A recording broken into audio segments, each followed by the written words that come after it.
पूज्याय राघवेन्द्राय सत्यधर्मरताय च। ನಮಸ್ಕಾರ, ಪರಿಮಳ ಮೀಡಿಯಾ ಯೂಟ್ಯೂಬ್ ಚಾನೆಲ್ಗೆ ಸ್ವಾಗತ. ನಾವು ಹಿಂದಿನ ಸಂಚಿಕೆಯಲ್ಲಿ ತಿಮ್ಮಣ್ಣ ಮತ್ತು ಗೋಪಿಕಾಂಬಳ ಮದುವೆಯಾದ ವಿಚಾರವನ್ನು ತಿಳಿದುಕೊಂಡಿದ್ದೆವು. ಈಗ ನದಿಯಲ್ಲಿ ಸ್ನಾನ ಮಾಡುತ್ತಿರುವಾಗ ಕುಹಕಿಗಳು ನಾಣಿ ನಾನು ಮದುವೆ ಆಗ್ತೀನಿ ಎಂದು ಹೇಳಿದ ವಿಚಾರವನ್ನು ಕೇಳಿ ತಮಾಷೆ ಮಾಡಿ ನಗುತ್ತಿರುತ್ತಾರೆ. ಆಗ ನಾಣಿ ಕೋಪದಿಂದ, ಕೇಶವಾಚಾರ್ಯರೇ, ಮಠದಲ್ಲಿ ಯಾರೇ ಚೆನ್ನಾಗಿದ್ರು ನಿಮಗೆ ಸಹಿಸಿಕೊಳ್ಳಕ್ಕಾಗಲ್ಲ ಅಲ್ವಾ? ಅದೇಗೆ ಹೇಳ್ತೀರಿ ನನ್ನ ಮದುವೆ ಆಗಲ್ಲ ಅಂತ ಎಂದು ಕೇಶವಾಚಾರ್ಯರಿಗೆ ಹೇಳುತ್ತಾನೆ. ಆಗ ಕೇಶವಾಚಾರ್ಯರು, ಅಂಗೈ ಹುಣ್ಣಿಗೆ ಕನ್ನಡಿ ಬೇಕೇನೋ? ಸ್ವಾಮಿಗಳು ಯಾಕೋ ನಿನ್ನ ಲಗ್ನದ ಬಗ್ಗೆ ತಲೆ ಕೆಡ್ಸ್ಕೋತಾರೆ? ಮಠದಲ್ಲಿ ಇರೋರಿಗೆಲ್ಲ ಮದುವೆ ಮಾಡಿಸೋದು ಸ್ವಾಮಿಗಳ ಕೆಲಸ ಏನೋ ಎಂದು ಹೇಳುತ್ತಾರೆ. ಆಗ ನಾಣಿ, ಮತ್ತೆ ತಿಮ್ಮಣ್ಣನಿಗೆ ಮದುವೆ ಮಾಡಿಸಿದ್ರು ಎಂದು ಕೇಳುತ್ತಾನೆ. ಆ ವಿಷಯವೇ ಬೇರೆ. ತಿಮ್ಮಣ್ಣನು ನೀನು ಇಬ್ಬರು ಒಂದೇ ಏನೋ ಎಂದು ಕೇಶವಾಚಾರ್ಯರು ಹೇಳುತ್ತಾರೆ. ವಿಜಯೇಂದ್ರರಿಗೆ ತಿಮ್ಮಣ್ಣ ಅಂದ್ರೆ ಪೂರ್ವಾಶ್ರಮದ ಸ್ನೇಹಿತನ ಮಗ. ಅದಕ್ಕೆ ಸ್ವಾಮಿಗಳು ತಿಮ್ಮಣ್ಣನ ವಿದ್ಯಾಭ್ಯಾಸದ ಜವಾಬ್ದಾರಿಯನ್ನು ತೆಗೆದುಕೊಂಡು ಮದುವೆನೂ ಮಾಡಿದ್ದಾರೆ. ಮುಂದೆ ಪೀಠವನ್ನು ತಿಮ್ಮಣ್ಣನಿಗೆ ಬಿಟ್ಟು ಕೊಡಬಹುದು ಎಂದು ಕೇಶವಾಚಾರ್ಯರು ಶ್ರೀ ವಿಜಯೇಂದ್ರ ಗುರುಗಳ ಬಗ್ಗೆ ಕೇವಲವಾಗಿ ಮಾತನಾಡುತ್ತಾರೆ. ಅವರ ಮಾತನ್ನು ಕೇಳಿ ನಾಣಿ ಮೌನವಾಗುತ್ತಾನೆ. ಆಗ ಶ್ರೀನಿವಾಸಾಚಾರ್ಯರು, ಕೇಶವಾಚಾರ್ಯರೇ, ನೀವು ಹೇಳೋದು ನಿಜ. ನನಗೆ ಇದೆಲ್ಲ ಹೊಳೆದೇ ಇರ್ಲಿಲ್ಲ ನೋಡಿ. ಇದರಲ್ಲಿ ಏನೋ ಮಾಟ ಇದೆ ಅಂತ ಮಾತ್ರ ಅಂದ್ಕೊಂಡಿದ್ದೆ. ಬಿಡಿ ಬಿಡಿ, ಈಗ ಅರ್ಥ ಆಯ್ತು. ಅದಕ್ಕೆ ಈ ಸಿದ್ಧತೆಗಳೆಲ್ಲ ಎಂದು ಹೇಳುತ್ತಾರೆ. ಆಗ ಕೇಶವಾಚಾರ್ಯರು ಗರ್ವದಿಂದ, ಈಗ ಅರ್ಥ ಆಯ್ತಾ? ನನ್ ಮಾತು ಅಂದ್ರೆ ನಿಮ್ಗೆಲ್ಲ ತಾತ್ಸಾರ ಆಗಿತ್ತು. ಸತ್ಯ ಯಾವಾಗಲೂ ನಿಷ್ಠುರವಾಗಿ ಇರುತ್ತೆ. ಅದಕ್ಕೆ ಸತ್ಯಕ್ಕೆ ಆಯುಷ್ಯ ಜಾಸ್ತಿ. ಸತ್ಯಮೇವ ಜಯತೆ ಎಂದು ತಮ್ಮ ಬಗ್ಗೆ ತಾವೇ ಹೆಮ್ಮೆ ಪಟ್ಟುಕೊಂಡು ಹೇಳುತ್ತಾರೆ. ಆಗ ಗೋಪಾಲಾಚಾರ್ಯರು, ತಿಮ್ಮಣ್ಣನು ಪೀಠಕ್ಕೆ ಬರೋದೇ ಆಗಿದ್ರೆ ಮದುವೆ ಯಾಕೆ ಮಾಡ್ತಿದ್ರು? ತಿಮ್ಮಣ್ಣ ಏನು ನಾಣಿ ಹಾಗೆ ಮದುವೆ ಮಾಡಿ ಅಂತ ಕೇಳ್ತಿರ್ಲಿಲ್ವಲ್ಲ ಎಂದು ಹೇಳುತ್ತಾರೆ.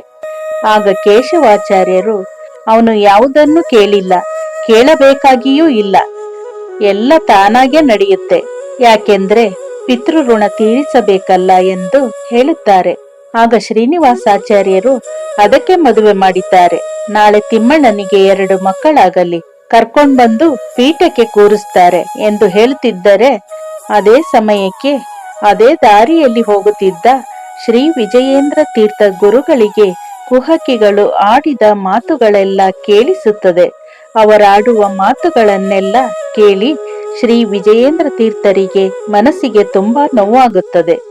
ಆ ಕುಹಕಿಗಳೆಲ್ಲ ಸ್ವಾಮಿಗಳ ಬಗ್ಗೆ ಇನ್ನೂ ಏನೇನೋ ಮಾತನಾಡಿಕೊಳ್ಳುತ್ತಿರುತ್ತಾರೆ. ಅವರ ಮಾತುಗಳನ್ನು ಕೇಳಲಾರದೆ ಶ್ರೀ ವಿಜಯೇಂದ್ರ ತೀರ್ಥ ಗುರುಗಳು ಬೇಸರದಿಂದ ಅಲ್ಲಿಂದ ನಿರ್ಗಮಿಸುತ್ತಾರೆ. ಅಲ್ಲಿಂದ ನೇರವಾಗಿ ಶ್ರೀ ವಿಜಯೇಂದ್ರ ತೀರ್ಥ ಗುರುಗಳು ನದಿ ತೀರದ ಇನ್ನೊಂದು ಭಾಗಕ್ಕೆ ಬಂದು ನದಿಯಲ್ಲಿ ಮುಳುಗಿ ಕುಹಕಿಗಳೆಲ್ಲ ಆಡಿದ ಮಾತುಗಳ ಮೈಲಿಗೆಯನ್ನು ತೊಳೆದುಕೊಳ್ಳುತ್ತಾರೆ. ನಂತರ ಅದೇ ದಿನ ರಾತ್ರಿ ಮಠದಲ್ಲಿ ಶ್ರೀ ಸುರೇಂದ್ರ ತೀರ್ಥ ಗುರುಗಳ ಹತ್ತಿರ ಬರುತ್ತಾರೆ. ಅಪರೋಕ್ಷ ಜ್ಞಾನಿಗಳಾದ ಶ್ರೀ ಸುರೇಂದ್ರ ತೀರ್ಥ ಗುರುಗಳಿಗೆ ಶ್ರೀ ವಿಜಯೇಂದ್ರ ತೀರ್ಥ ಗುರುಗಳನ್ನು ನೋಡುತ್ತಿದ್ದಂತೆ ಎಲ್ಲವೂ ಅರ್ಥವಾಗುತ್ತದೆ. ಶ್ರೀ ವಿಜಯೇಂದ್ರ ತೀರ್ಥರು ಶ್ರೀ ಸುರೇಂದ್ರ ತೀರ್ಥರನ್ನು ನೋಡಿ ಮೌನವಾಗಿ ತಲೆ ತಗ್ಗಿಸಿ ನಿಲ್ಲುತ್ತಾರೆ. ಆಗ ಶ್ರೀ ಸುರೇಂದ್ರ ತೀರ್ಥ ಗುರುಗಳು, ವಿಜಯೇಂದ್ರರೇ, ನಂಚಿನ ನಾಲಿಗೆ ವಿಷವನ್ನಲ್ಲದೆ ಅಮೃತವನ್ನು ಸುರಿಸುತ್ತದೆಯೇ? ಅದಕ್ಕೆ ನೀವು ಇಷ್ಟು ಬೆಲೆ ಕೊಡಬೇಕೆ? ಸಮಸ್ಥಿತಿಯನ್ನು ಸಾಧಿಸಿದ ನೀವು ಸೋಲುವುದೇ? ಮನಸ್ಸಿಗಾದ ಮೈಲಿಗೆಗೆ ಮತ್ತೆ ಮತ್ತೆ ಮಿಂದು ಬಂದಿದ್ದೀರಾ ಎಂದು ಕೇಳುತ್ತಾರೆ. ಆಗ ಮೌನ ಮುರಿದ ಶ್ರೀ ವಿಜಯೇಂದ್ರ ತೀರ್ಥ ಗುರುಗಳು, ಮೈಯಿಗೆ ಹಿತವಾದರೆ ಮನಸ್ಸಿಗೂ ಹಿತವಯ್ಯ ಎಂದು ಶ್ರೀ ಪುರಂದರದಾಸರು ಹೇಳಿದ್ದಾರೆ. ಅದಕ್ಕೆ ದೇಹವನ್ನು ಗಂಗೆಯಿಂದ ತೊಳೆದೆ ಮನಸ್ಸನ್ನು ಸನ್ನಿಧಾನಕ್ಕೆ ಒಪ್ಪಿಸಿ ಶುಚಿಯಾಗಿದ್ದೇನೆ ಎಂದು ಹೇಳಿ ಶ್ರೀ ಸುರೇಂದ್ರ ತೀರ್ಥ ಗುರುಗಳಿಗೆ ನಮಸ್ಕರಿಸುತ್ತಾರೆ. ಶ್ರೀ ಸುರೇಂದ್ರ ತೀರ್ಥ ಗುರುಗಳು ಆಶೀರ್ವಾದ ಮಾಡಿ, ನೀವೇಕೆ ಇಷ್ಟೊಂದು ವಿಚಲಿತರಾಗಿದ್ದೀರಿ? ಹೊಗಳಿಕೆ ತೆಗಳಿಕೆಗಳನ್ನೆಲ್ಲ ಕೃಷ್ಣಾರ್ಪಣವೆಂದು ಭಾವಿಸಿ ಅವರಿಗೆ ಒಪ್ಪಿಸಿಬಿಡಿ.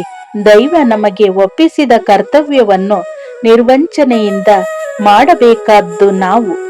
ನಾವೇ ಕಂಡವರ ಮಾತಿಗೆ ವಿಚಲಿತರಾದರೆ ಜಗತ್ತಿಗೆ ಧರ್ಮದ ದಾರಿಯನ್ನು ತೋರಿಸುವವರು ಯಾರು ಎಂದು ಹೇಳುತ್ತಾರೆ. ಆಗ ಶ್ರೀ ವಿಜಯೇಂದ್ರ ತೀರ್ಥ ಗುರುಗಳೇ, ಆ ಮಾತಿನಿಂದ ನನ್ನನ್ನು ನಾನೇ ಮಜಿಸಿಕೊಂಡೆ ಎಂದು ಹೇಳುತ್ತಾರೆ. ಮನಸ್ಸನ್ನು ಪರೀಕ್ಷೆ ಮಾಡಿಕೊಳ್ಳಬೇಕೆಂದೆನಿಸಿದ್ದು ಸಾಧನೆಯ ಅಪೂರ್ಣತೆ ಎಂದೆನಿಸಲಿಲ್ಲವೇ ಎಂದು ಶ್ರೀ ಸುರೇಂದ್ರ ತೀರ್ಥರು ಕೇಳುತ್ತಾರೆ. ಆಗ ವಿಜಯೇಂದ್ರ ತೀರ್ಥ ಗುರುಗಳು, ನನ್ನ ಮಾತು ಉದ್ದಟತನವಾಗಿದ್ದರೆ ಗುರುಗಳು ನನ್ನನ್ನು ಕ್ಷಮಿಸಬೇಕು ಎಂದು ಗುರುಗಳಿಗೆ ಕೈ ಜೋಡಿಸುತ್ತಾರೆ. ನಾನು ಎಲ್ಲರಿಗಿಂತ ಶ್ರೇಷ್ಠ, ಎಲ್ಲವನ್ನೂ ಸಾಧಿಸಿದ್ದೇನೆ, ನಾನೇ ಸರಿ, ನನ್ನಷ್ಟಕ್ಕೆ ನಾನಿದ್ದರಾಯಿತು, ಪ್ರಪಂಚ ಏನಾದರೂ ಅಂದುಕೊಳ್ಳಲಿ ಎಂದು ಅಂದುಕೊಳ್ಳುವುದು ನೈತಿಕ ಅಹಂಕಾರ ಅಲ್ಲವೇ ಗುರುಗಳೇ ಎಂದು ಕೇಳುತ್ತಾರೆ. ಆಗ ಶ್ರೀ ಸುರೇಂದ್ರ ತೀರ್ಥ ಗುರುಗಳು, ಬಲೆ, ನಿಮ್ಮಿಂದ ನಾವು ನಿರೀಕ್ಷಿಸಿದ್ದು ಇಂತಹ ಉತ್ತರವನ್ನೇ ಎಂದು ಶ್ರೀ ವಿಜಯೇಂದ್ರ ತೀರ್ಥ ಗುರುಗಳ ಬಗ್ಗೆ ಮೆಚ್ಚುಗೆ ವ್ಯಕ್ತಪಡಿಸಿ ನಂತರ ಮಾತು ಮುಂದುವರಿಸಿ, ನಾವು ಎಷ್ಟೇ ಎತ್ತರಕ್ಕೆ ಬೆಳೆದಿದ್ದರೂ ನಮ್ಮ ಬೇರುಗಳಿರುವುದು ಈ ಸಮಾಜವೆಂಬ ನೆಲದಲ್ಲಿ. ಜಗತ್ತಿಗೆ ನೀತಿಯನ್ನು ಹೇಳಲು ಹೊರಟ ನಾವು ಆಗಾಗ ನಮ್ಮ ಅಂತರಂಗವನ್ನು ಪರೀಕ್ಷಿಸಿ ಚೊಕ್ಕ ಮಾಡಿಕೊಳ್ಳದಿದ್ದರೆ ಅಂತರಂಗದಲ್ಲಿ ಮೊಳೆತ ಕೊಳೆ ಜಗತ್ತಿಗೆ ಮಾರಕವಾದೀತು. ನಿಮ್ಮ ದಾರಿ ಸರಿಯಾಗಿದೆ ವಿಜಯೇಂದ್ರರೇ ಎಂದು ಹೇಳುತ್ತಾರೆ. ಆಗ ಶ್ರೀ ವಿಜಯೇಂದ್ರ ತೀರ್ಥ ಗುರುಗಳು ಎರಡೂ ಕೈಗಳನ್ನು ಜೋಡಿಸಿ ಧನ್ಯನಾದೆ ಗುರುದೇವ ಎಂದು ಹೇಳಿ ನಂತರ ಶ್ರೀ ವಿಜಯೇಂದ್ರ ತೀರ್ಥ ಗುರುಗಳೇ ಮಾತು ಮುಂದುವರಿಸಿ, ಹಾಗಾದರೆ ನಮ್ಮ ಮುಂದಿನ ಕರ್ತವ್ಯ ಏನು ಎಂದು ಅಪ್ಪಣೆಯಾಗಬೇಕು ಎಂದು ಕೇಳುತ್ತಾರೆ. ಆಗ ಸುರೇಂದ್ರ ತೀರ್ಥ ಗುರುಗಳು, ಭಗವಂತನೇ ಸಾಮಾನ್ಯರ ಬಾಯಲ್ಲಿ ನಿಮ್ಮ ಕರ್ತವ್ಯ ಏನೆಂದು ತಿಳಿಸಿದ್ದಾನೆ ಎಂದು ಹೇಳುತ್ತಾರೆ. ಈ ಮಾತು ಶ್ರೀ ವಿಜಯೇಂದ್ರ ತೀರ್ಥ ಗುರುಗಳಿಗೆ ಅರ್ಥವಾಗದೆ ಸನ್ನಿಧಾನ ಈ ಮಾತನ್ನು ಬಿಡಿಸಿ ಹೇಳಬೇಕು ಎಂದು ಕೇಳುತ್ತಾರೆ. ನಿಮ್ಮ ಉತ್ತರಾಧಿಕಾರಿ ತಿಮ್ಮಣ್ಣನೆಂದು ಅವರ ಅಭಿಪ್ರಾಯವಲ್ಲವೇ ಎಂದು ಶ್ರೀ ಸುರೇಂದ್ರ ತೀರ್ಥ ಗುರುಗಳು ಕೇಳುತ್ತಾರೆ. ಅವರ ಮಾತನ್ನು ಕೇಳಿ ಶ್ರೀ ವಿಜಯೇಂದ್ರ ತೀರ್ಥ ಗುರುಗಳು ಆಶ್ಚರ್ಯದಿಂದ, ಗುರುಗಳು ಪರಮಹಂಸ ಪೀಠಕ್ಕೆ ತಿಮ್ಮಣ್ಣನನ್ನೇ ಆಯ್ಕೆ ಎಂದು ಹೇಳುತ್ತಿದ್ದಂತೆ ಶ್ರೀ ಸುರೇಂದ್ರ ತೀರ್ಥ ಗುರುಗಳು, ನಿಮ್ಮ ಗುರುಗಳಾದ ಪೂಜ್ಯ ವ್ಯಾಸರಾಜರು ನಮ್ಮಲ್ಲಿ ಧರ್ಮ ಸೂಕ್ಷ್ಮತೆಗಳ ರಹಸ್ಯವನ್ನು ಹೇಳಿದ್ದಾರೆ. ಈಗ ಆ ವಿಚಾರ ಬೇಡ, ಮೊದಲು ನಿಮ್ಮ ಉತ್ತರಾಧಿಕಾರಿಯ ಆಯ್ಕೆ, ನಂತರ ಸನ್ಯಾಸ ದೀಕ್ಷೆ ಮತ್ತು ಪಟ್ಟಾಭಿಷೇಕಗಳು ಜರುಗಲಿ ಎಂದು ಹೇಳುತ್ತಾರೆ.